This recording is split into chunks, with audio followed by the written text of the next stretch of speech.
we come into 1094. This is a popular misconception that is, and also often it's misunderstood, and even some Muslims. So we'll come to this. So in 1094, it says, if you are in doubt about what we have revealed to you, then ask those who read the book before you. So we're just going to focus on this part because the Christians have tried to present this as if the Quran is telling you to go to the Christians to validate your religion. So if you want to validate Islam, if you're in doubt whether Islam is true, go and ask the Jews and Christians. That's how they're reading it. So we're going to explain why this is an incorrect reading. It's not telling us to go to people like Avery or David Wood or Sam Shamoun or any of the disbelievers amongst the people of the book. We'll get to this. So first of all, it says, if you are in doubt. What does it mean by if? So in Arabic, and this is the thing, you really have to go, even me and I think all of us here, we just have basic Arabic language. You know, we're not fluent in Arabic. I'm far from fluent in Arabic. However, just a basic understanding of the Arabic grammar, you can understand that there's different types of ifs, okay? Different ways of using if as well. So you have idha, law, and in, okay? And these are all different ways in which you can use if. But in this particular instance, in is used, okay? And so there's different ways of using it, but in this particular way, in, it can be used in a rhetorical, hypothetical, or less than certain conditions, okay? It's not like an impossibility, okay? It's not like a real and expected condition. Does that make sense? Because you would use there for that. So you have different ways of different types of ifs in the Arabic language. So when we're looking at this, it says, if you are in doubt, who is the you? Who is this referring to? Now, depending on what if and how you use it, in this particular way it's used is in. It can be used, number one, as a rhetorical device when it's referring to the Prophet Muhammad. What do I mean by rhetorical device? Because it's an impossible condition. So it's saying if you're in doubt, but he's not in doubt and he's never in doubt, and he says he's never in doubt and he doesn't ask them, right? So it proves that it's an impossible condition. And this is the equivalent of saying if a married bachelor existed. Yeah, it's ridiculous. You can't be a married bachelor. But you understand the meaning. However, it's impossible. It's an impossible condition. So the beauty of the Arabic language is using this particular if, or in, as an if. It can also be hypothetical for the pagans who didn't know these stories about the previous prophets. So you've got all these stories which are being mentioned about the previous prophets. You've got the knowledge in the previous verse, which we'll have a look at as well. It speaks about the knowledge of the prophet to come and the Quran, okay? And basically, they didn't know about these things. They were not expecting a prophet to come. So the Quran is also referring to them. It's saying, if you're in doubt, ask the people of the book. But we'll come to who the people of the book are in a moment. But just to stick on this point, that this is very powerful when you look at it. I mean, in the English, it just looks so simple, but subhanAllah, it's so deep in the Arabic because it can refer to the prophets in a rhetorical perspective, right? But it's impossible. And the people who heard this, such as the pagans, they knew that he never doubted because he never went to ask them.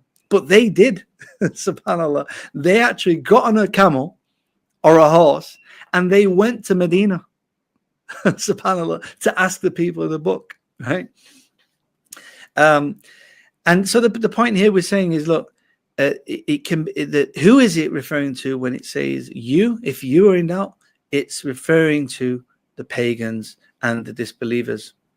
Now, as we said, this can be rhetorical or hypothetical. It mentions in Baghawi that if you are, he mentions some examples like, if you are my servant, then obey me. do such and such if you are my son. So in the Arabic language, they use lots of this type of rhetorical devices. It doesn't mean he's doubting that it's his son. He's not doubting his wife or what she, subhanAllah. He's just saying, if you're my son, obey me, do such and such. It's a rhetorical device to show the people around that this is my son. And look, he's doing that. He's basically he's accepting the authority of his father. It's also showing the son. It reminded him, I'm your father, obey me. There's lots of rhetorical devices here used. It's not that he's doubting it's his son. So this is common in the Arabic language. It's even common in the English language as well. Another point is the fa.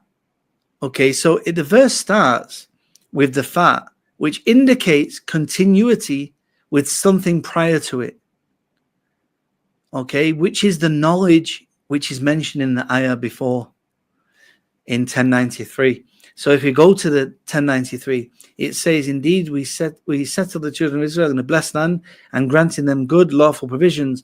They did not differ until knowledge came to them. So this is the knowledge, what they have here. According to Tabari, it's the knowledge of the Prophet Muhammad sallallahu alaihi wasallam.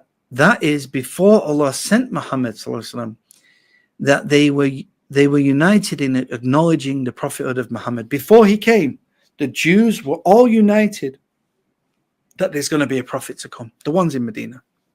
Okay? And they were going to affirm his mission.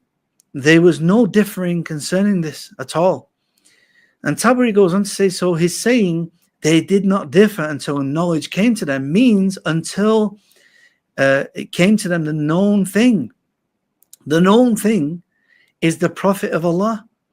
Thus the word knowledge is used in place of the known. And he also mentions that some of them interpreted knowledge here as the book of Allah and his revelation, meaning the Quran, subhanAllah, and the Sunnah. So when we look at this ayah again, that this is the knowledge that they've been given, and then we go to 1094. If you're in doubt about this knowledge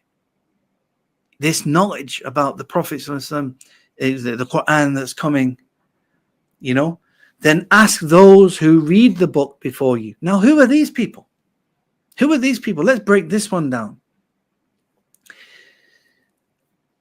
The tafsir mentions that ask who are we supposed to ask from amongst the people of the book?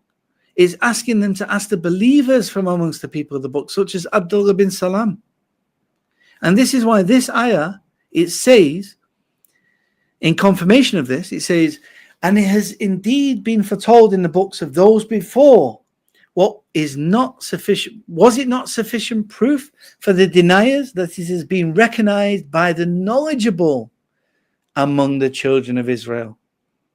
SubhanAllah. So this ayah is concluding that, look, the knowledgeable ones, such as Abdullah bin Salam, Salman al-Farsi, and the others, these were the scholars who had the knowledge. They accepted Islam. They are the truthful ones, the sincere ones.